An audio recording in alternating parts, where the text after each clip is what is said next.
Oke, kita lanjutkan ke manfaat strategic planning. Yang pertama adalah rangka guna menyusun anggaran. Itu ya, nanti saya akan jelaskan melalui figur. Kemudian yang kedua, alat pengembangan manajemen. Apa yang dimaksud alat pengembangan manajemen?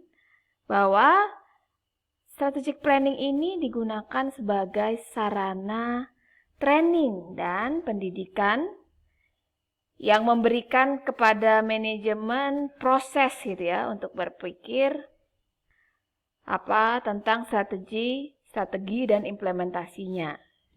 Begitu. Sehingga ya harus memiliki strategic planning gitu ya.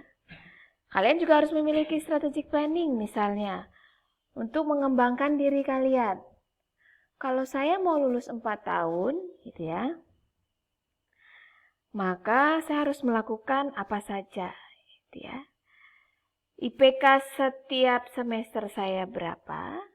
Saya harus ngambil berapa SKS, bahkan bila perlu dosen mana yang harus saya pilih agar nilainya murah sehingga gampang saya dapat nilai, itu kurang lebih ya. Semoga tidak ada yang seperti itu. Nah, kemudian ya kalau mau lulus, setelah lulus itu ya, rencananya mau kerja atau buka usaha, itu kan mengembangkan sebagai alat pengembangan manajemen ya. Yang ketiga, mekanisme apa guna memaksa manajemen berpikir jangka panjang. Nah, para manajer ini biasanya cenderung lebih khawatir tentang masalah-masalah taktis. Atau kalau di Ackman, tactical decision making itu jangka pendek gitu ya. Bagaimana memanajemeni kondisi seperti di tahun 2020 ini menghadapi pandemi COVID-19 ini ya. Misalnya gitu ya. Nah, tapi tidak hanya berpikir jangka pendek saja gitu. Jangka panjangnya bagaimana menghadapi jika hal yang sama terulang gitu ya. Jadi tidak hanya berpikir jangka pendek saja. Atau day to day operation gitu ya, tapi ya rancanglah masa depan. Ya. Kemudian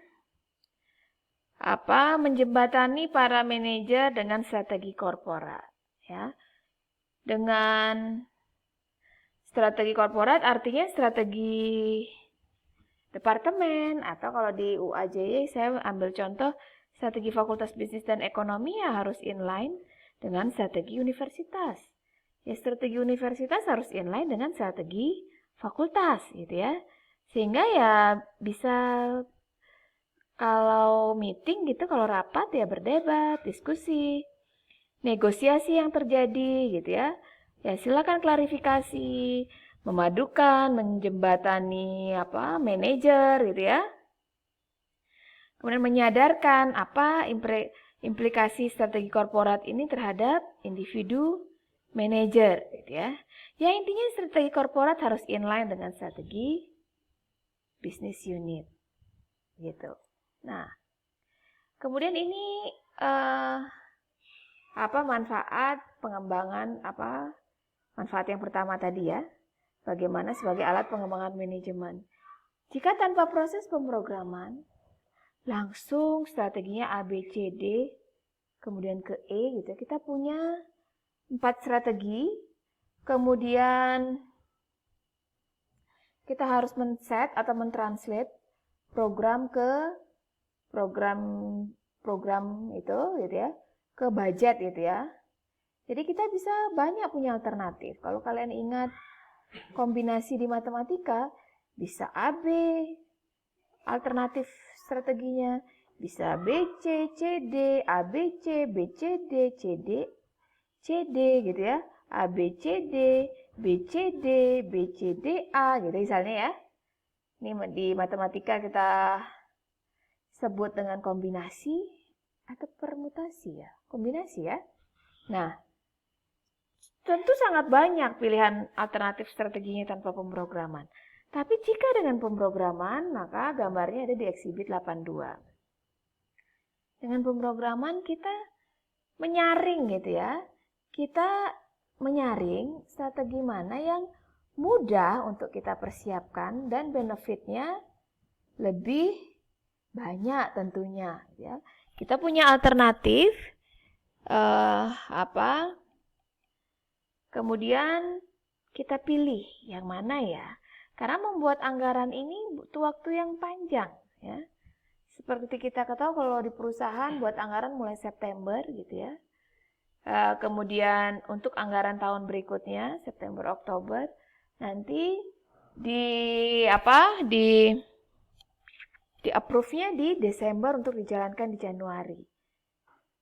Nah, jika sudah disaring melalui proses programming, saya mau strategi A dan B untuk mengimplementasikan program saya. Maka ya anggarannya berdasarkan pilihan ini gitu ya.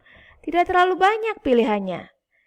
Karena sudah difilter itu tadi gitu ya. Nah, kemudian berikutnya tadi sudah saya bahas tentang manfaat strategi. Lalu keterbatasan pemrograman ya. Keterbatasan pemrograman ini yang pertama menjadi sesuatu yang bersifat birokratis atau formalitas semata ya. Biasanya strategic plan kan sudah didokumentasikan ya. Rame-rame kan buatnya ya, bukan disimpan di laci ya. Tapi dijadikan acuan untuk implementasi strategi. Sehingga di sana di keterbatasan disebutkan bahwa ya jangan sampai strategic planning ini hanya form of feeling gitu ya. Hanya birokratis saja. Ya formalitas semata setelah itu disimpan di laci ya. Dilupakan, tidak pernah dilihat-lihat lagi. Seperti buku panduan akademik gitu ya, disimpan, nggak pernah dibuka-buka lagi gitu ya. Ya biasanya ya lupa gitu lah. Karena wajib membuat strategic planning kalau perusahaan go public gitu misalnya ya. Nah, sehingga ini jangan sampai terjadi ya, hanya formalitas belaka ya. Nah, jadi setelah selesai membuat strategic planning ya dilihat, dijalankan gitu ya, dilihat-lihat lagi. Kemudian yang kedua gitu ya. Jadi sering dibentuk departemen pemrograman yang cukup besar tapi didelegasikan ke staf ya. Kemudian memakan waktu dan biaya, memang buat anggaran saja butuh 3 bulan minimal gitu ya, apalagi buat strategic planning. Butuh pemikiran gitu ya, waktunya juga lebih lama. Oleh karena itu ya pemrograman atau programming ini hanya akan memberikan manfaat maksimal gitu ya, jika top manajemen merasa bahwa proses ini itu penting, proses programming itu penting, gitu ya. Kemudian jika organisasinya besar dan kompleks, ya, itu akan bermanfaat karena makan waktu dan biaya. Yang ketiga ya ketidakpastian masa datang ya. Masa datang itu sangat tidak pasti, gitu ya. Sehingga harus siap-siap, selalu hidup itu mengencangkan ikat pinggang, gitu ya. Ya, tidak bisa, sekarang laba, santai-santai gitu ya. Belum tentu tahun depan laba lagi gitu ya. Belum tentu tahun depan mendapat return. Sehingga ya berbagai macam usaha itu terus dilakukan gitu ya. Sehingga organisasi masih fleksibel dan harus bisa selalu menyesuaikan dengan perubahan lingkungan. Nah, ketidakpastian itu kan pasti gitu ya. Tapi bagaimana mengupayakan mengatasi ketidakpastian di masa yang akan datang, ya. Di video selanjutnya akan saya bahas mengenai struktur dan isi program, ya. Inti dari topik chapter 8 ini. Untuk video yang kedua saya cukupkan, sampai jumpa.